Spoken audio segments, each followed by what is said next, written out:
Бәріңізге сәлем. Сіздермен бірге мен Гүлнұр. Бүгін сіздермен бірге осындай сырные палочки немесе штучки, тянучки деп аталатын закуска дайындаймыз. Ол үшін бізге керегі сыр, панировочный сухари, ұн және жұмыртқа. Барлық ингредиенттер ол сіздің қолданғыңыз келген сырына байланысты. Мәселен, сіз көп закуска жасағыңыз келсе, онда көбірек сыр аласыз. Оған соответственно панировочный сухариларды да көбірек аласыз. Ұнды және жұмыртқаны да мөлшерін көбейтесіз. Сырлардың қалыңдығын 2-2,5 см болатындай етіп кесіп алуыңызға болады. Егер сіз одан да толық болғанын қаласаңыз, одан да үлкен етіп кесуіңізге болады. Барлығын кесіп дайындап алғаннан кейін жұмыртқаға щепотка тұз саламыз да барлығын араластырамыз.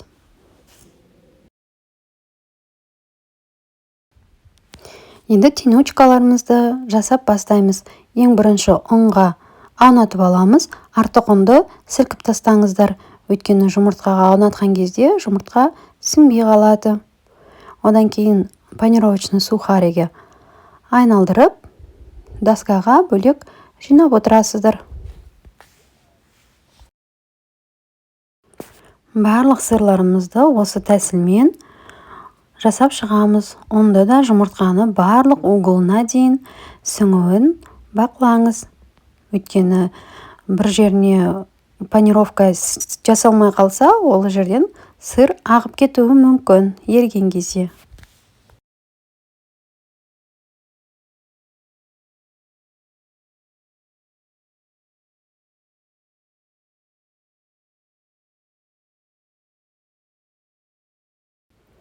Қазір фастфудтарда да, немесе басқа кафе, ресторандарға барсаңыздар да, мұны закуска ретінде қойып жатады. Өте дәмді.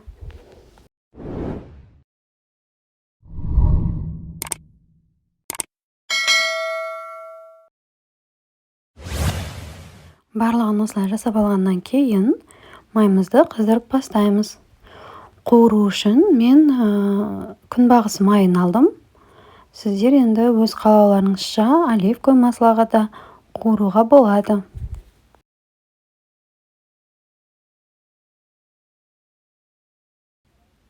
Майымызды қатты қыздырып алғаннан кейін кішкене оттың астын басып қоямыз.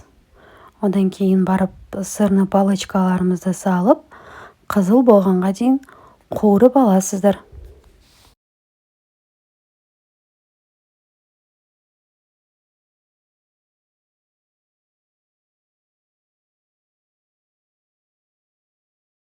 Міне палочкаларымыз дайын болды.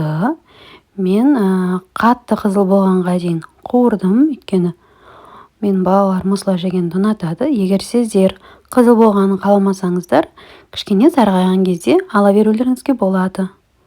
Сыр қалай түрде де бәрібір ериді.